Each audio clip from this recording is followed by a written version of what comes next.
inflammation in genetics is all caused by Cirith Ungol.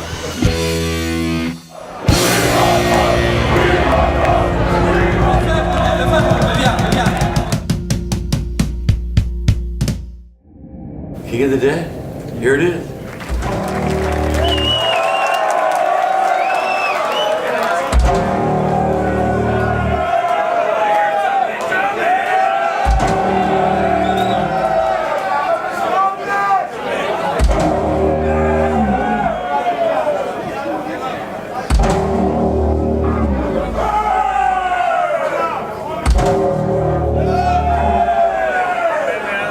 Yeah, I mean, I thought it sounded great. I was kind of sad because I wasn't involved with it. But no, I thought it was a great album. Yeah, I feel it's the best Cirith Ungol.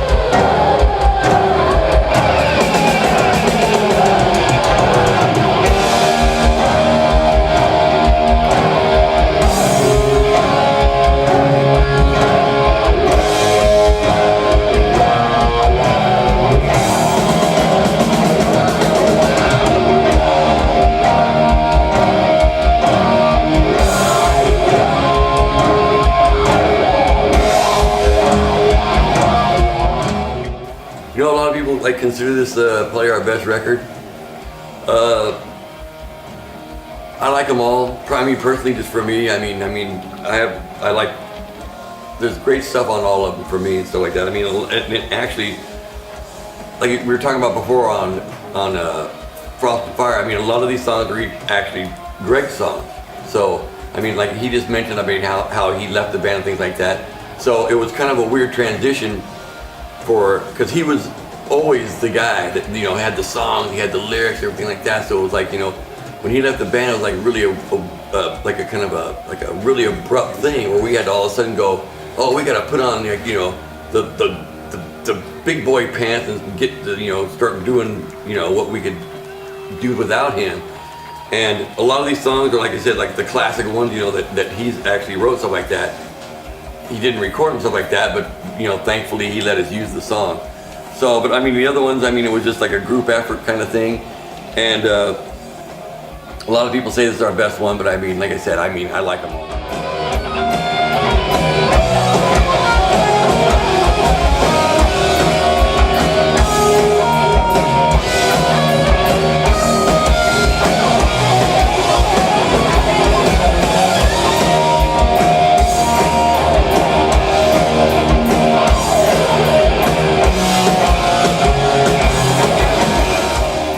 You know, it was a group effort, more or less. I mean, you know, we'd sit down, you know, hammer out the songs all together and things like that. You know, Jerry, we just like go in and jams like that, and like, you know, we'd record like the jam sessions, things like that. Pick out the good riffs out of that and go, oh, we can make something out of that, you know, and like, because Jerry would never play the same thing twice.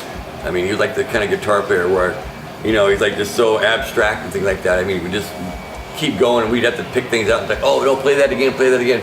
Oh, you know, and like so we kind of, it took us a while to write the songs and stuff, but I mean, really a group effort.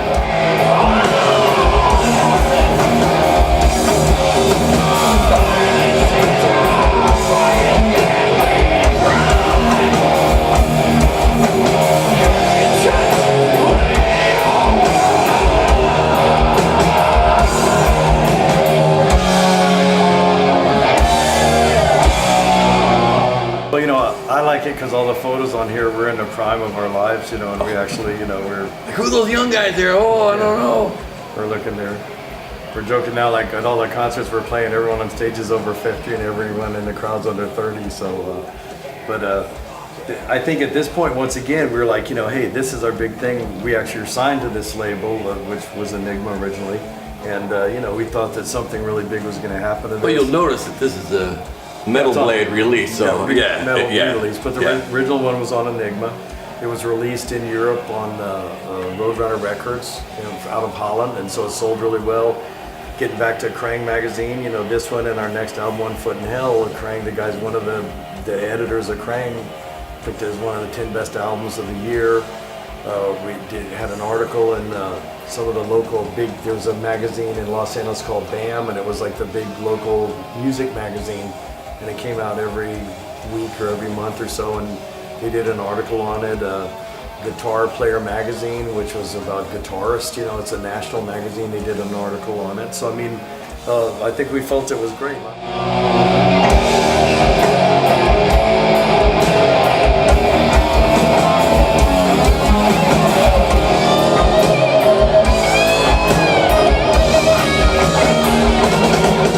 A lot of people say, once again, they don't like the production values on it, but this is the album we had 100% control over. My parents loaned me the money to record it. You know, we had a photographer, we picked the pictures. I actually did the layout artwork on the first... Not even on a computer. Yeah. On a table with yeah. like pictures and Yeah. crap. Because it was way before any kind of a computer or internet or anything like that. So, I mean, that's the thing. I mean, it's a lot different now. I mean, I'm probably jumping ahead here, but I mean, a lot of the reason why we're even doing this right now is due to the social media, the internet, and everything like that. Because I mean, the whole resurgence of the classic metal scene, especially all the festivals and things like that. I mean, it's all driven from Facebook and all this other kind of stuff. I mean, where everybody can be like a big global community, as opposed to like when this came out, it was like, you gotta you're fighting to get your name in the paper, or maybe you send these off to a magazine, or you send it off to 50 magazines, and maybe somebody will do like a paragraph, and maybe somebody will read it in Europe, and go buy it and things like that. But it's another one of those things, like Greg was saying earlier. I mean, we just kind of kept slogging along and thinking, we put this one out. I mean, it's great, it looks great, it sounds good, and it's maybe we'll actually make an impact on it and stuff like that. But it's not like it is today, where it's you put something out and maybe it'll hit globally, and people will hear it and it'll all be viral or whatever the hell they call it now. But I mean, something like this, I mean, it was so long ago, it was all, people read newspapers, they read magazines. I mean, that's all there was, you know what I mean? It's you wouldn't even know about going to concerts and stuff unless you picked up the paper and go, oh, Deep Purple's playing next week. Oh crap, I didn't even know that you go buy you know what I mean? Nowadays you know about everything in the world, on your phone, so.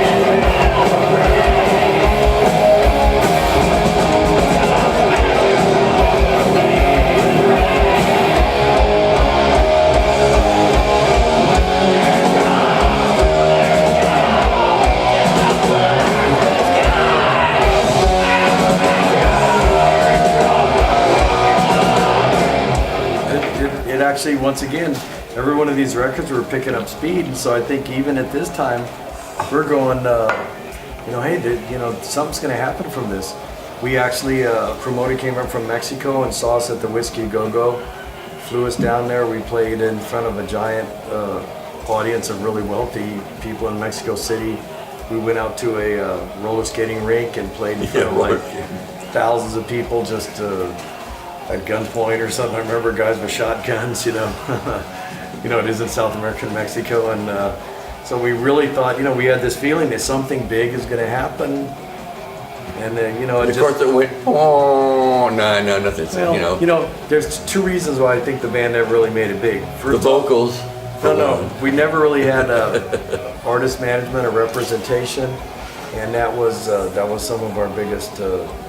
And we were always looking for someone. We had 2 or 3 managers over the years, but they were always turned out to be kind of like charlatans, or took advantage of us, and they didn't have their heart. And actually, the band, they had, they were either unprofessional, and so most of the stuff fell to me. And being a drummer and trying to do a lot of the other stuff for the band, I was way out of my scope.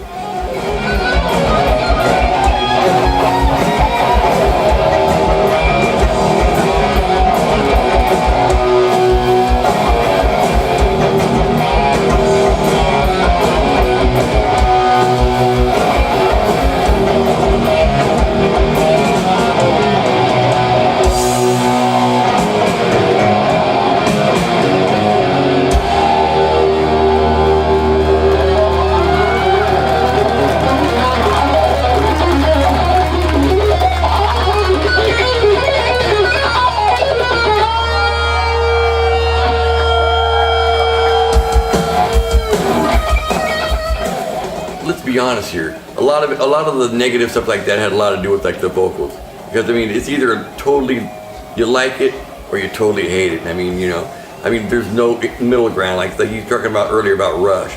I mean, the people kind of got used to that because they got famous. You know what I mean? But in the beginning, it's like people like hear that. I mean, I know you've seen that Rush documentary, and like Gene Simmons is going like, they heard this like, what? Hey, wait, like they're like, what the hell is this? I mean, like it's like a somebody sticking a pig with a switchblade or something. It's the same kind of thing. I mean, but that kind of hindered us in a way. I mean, I know that stuff like that. But I mean, like I said, we were just kind of trying to be true to ourselves and. I mean, we did, like I said, we did what we could do, and at the time, I mean, there was really no way to get the word out there. I mean, it was like either magazines, newspapers, and stuff like that. So, like I said, it did better than it did, and then they've all been re-released by Metal Blade. But like I said, I mean, at the time, Metal Blade was just kind of going. We were on Enigma, which is really a distribution company that turned into they wanted to make records and stuff, and then Metal Blade was doing this, and they released that, and we did our next record on Metal Blade. So it was all just, I mean, it was the beginning of everything, really. So I mean, there was really no infrastructure for any kind of like push for anything like that. So I think you guys. Well, I think lack of touring. Yeah, lack of touring too. Like I said, we really had no support system back in those days too. I mean, even with the company we were on like there, I mean, they paid for some of the stuff. Like Rob said, he borrowed the money from his parents to do this record and stuff like that. We signed it over to these guys, and then they manufacture it, they produce it, they redistribute it, and then we end up owning them for the rest of our lives, like every other rock band in history. So I mean, there's really no support thing. We go out and try to find management stuff like that. I remember going to like Dio's manager and like some people like in LA that had some clout, thing like that, and they'd kind of go, yeah, I'm gonna do the other glam guys or whatever it was, things like that. So I mean, that's just how it was back then.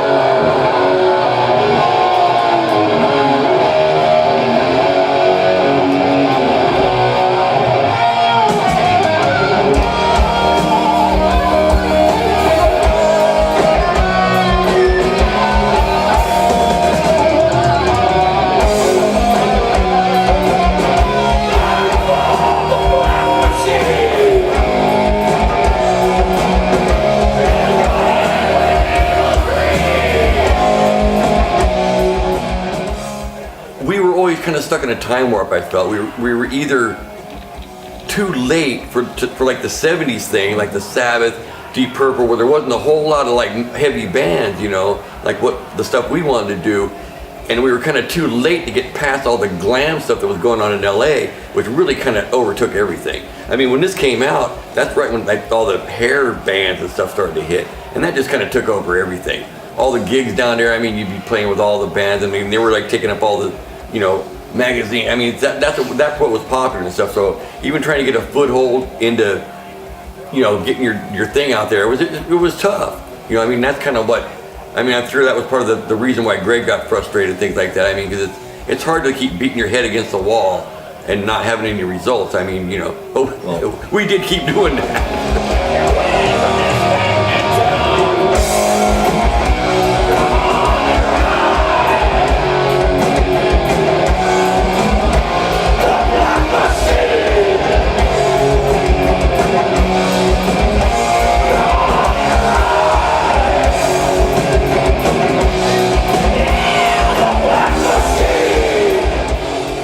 Saw these guys play with Rat and Lita Ford at the Beverly Theater in LA. Probably like 800 people or something. It's a pretty fairly large show, and I mean, they kicked both Rat's and Lita Ford's asses musically, and I could see the crowd. I could watch the crowd, and there was probably about 100, 200 faithful Cirith Ungol fans in front going, "We love you," but the rest of the crowd, the more trendy, kind of glammy Rat crowd, were just kind of going like, what the hell is this? Exactly. Yeah.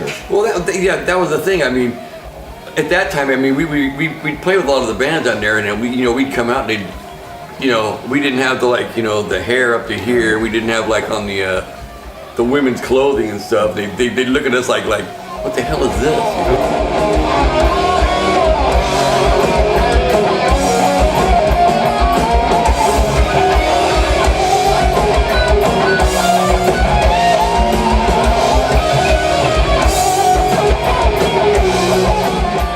The bands that were making it back then, if you weren't on a major label and you didn't have major tour support, then nothing would have happened. Yeah. But in retrospect, for how successful the band has been in its comeback, if we would have actually had a modicum of success back then, unless we would have been bumped up to like a level like a Rush or something like that, as Scorpions. Well, like bands like Metallica and stuff, we were on them with like the first Metal Massacre thing, Yeah. you know? And it's weird about that because, I mean, they ended up, you know, after a while, like Metal Blade sold everything to Warner Brothers, and then I don't know what happened with all that, and then he got it back and things like that. So I mean, and then they took them off the record, and it's just a weird bunch of stuff. There was a weird scene going on down there at the time, but you know, it is what it was.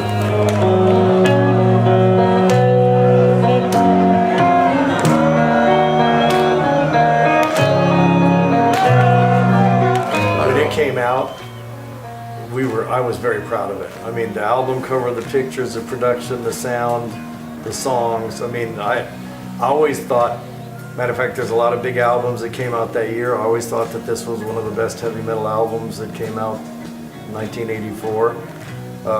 Now the legs that it has, like you're talking about 35 years later, I don't think no one could have imagined that. No. But I do believe the reason that people like it though is because we were true, you know, we believed in what we were doing, we wrote music from our heart, and I think people realize that, and I think that's what the people that like it today, that's what they're latching on to, is that they feel what we felt when we wrote it.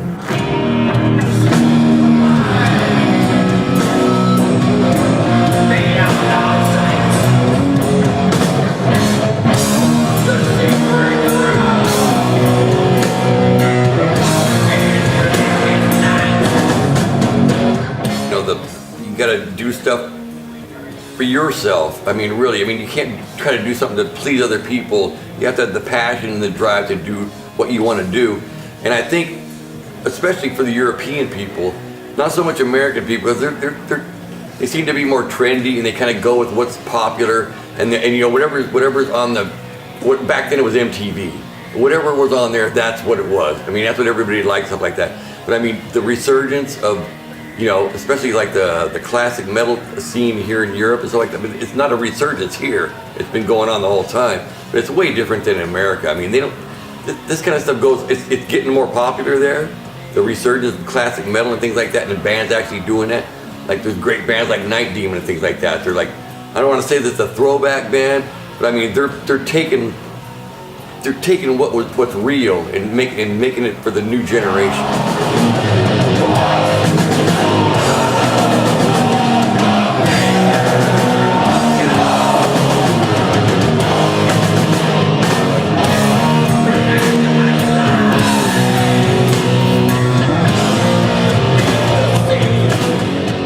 It's how metal should be, and people appreciate that. That's why bands like that are playing alongside, like, you know, bands like Manila Road and Omen and bands like that, because I mean it's all a global thing now, and it's, you know, the metal's never died. It's just, especially over here in Europe, it's always been popular. In America, it goes like this. You know what I mean? It'll be like, you know, there'll be like glam, and then it'll come down and be like punk, and it'll be like, but metal's always like right here. You know what I mean? There's always the metal scene, but it's never been. It's been here at a couple of times, but most of the time it's kind of floating here. But I mean, it's a great thing, especially it's getting to be more in America, the classic metal scene, and in Europe, all the festivals and things. I mean, the only reason why we're here in Greece is because of all that. You know, people still like that stuff. They still listen to this kind of thing from 35 years ago, or however. I hate saying that. 35 years ago. I mean, half the crowd that we played for last night is younger than that, which is amazing to us. You know what I mean?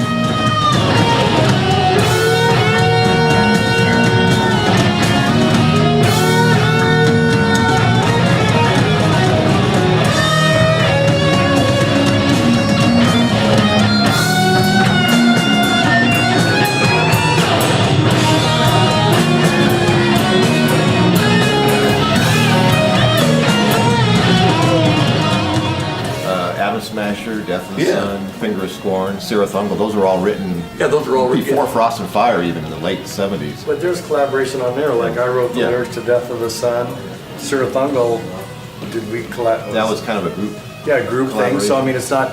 And then sometimes Greg would show up with like Frost and Fire, a song like that. He'd come in, he'd have the lyrics, and he'd have like pretty much the basic guitar riffs. But you know, I'd write my own drums. You know, he'd do the bass, and Jerry would write all the lead guitar stuff. So I mean, you know, it's when we talk about collaboration. Sometimes one person had like an idea, like Greg would bring in the lyrics or the whole basic part of the song, but we'd all work together on it. Then on songs like maybe, like let's say on Cirith Ungol or something, you know, I think a lot of the times that was a song where we like all kind of worked. We sat down as a whole group and kind of like pinned it.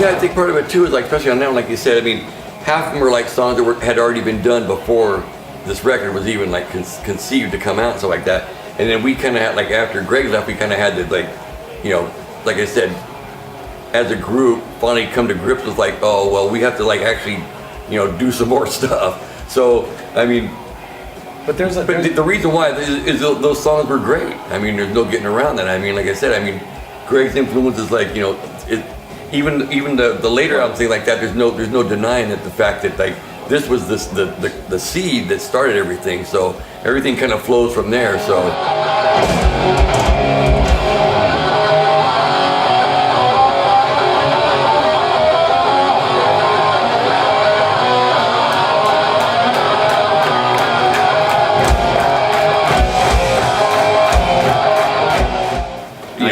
I know the ending, the last part of Master of the Pit, the solo part. That's a riff we jammed on probably since 1975. Just Yeah, well, there you go.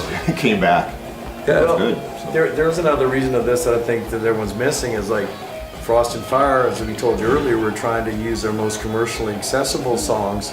Some of these songs would have been on our first album if we had like a major label and we're doing a first album like Cirith Ungol or Death of the Sun or what have you.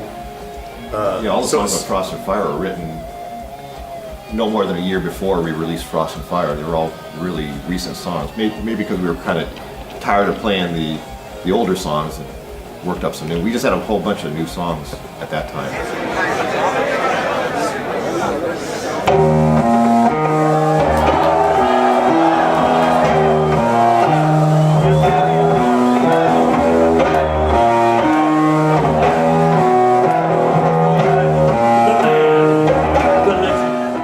Say like, well, we can't come up with other songs, so we're going to stick these on here. These were they were great songs. These Yeah. were great songs that weren't on our first album, and so they Yeah. ended up being on our second album. And I think, you know, Yeah. Greg's influence, you know, it lasted throughout, you know, it's the entire career of the band, even when he wasn't in there. So, you know, and it's like I said, this band stands the test of time. I'm sure, you know, your readers or listeners have seen that Metal Blade just came out with an ultimate edition of it. I think it's the most fantastic re-release I've ever seen in my life. I mean, giant full-color book, colored vinyl, CD with a DVD of us playing at the Roxy. I mean, for something that our band actually produced, to see it in that fancy of packaging and like ultimate edition was amazing.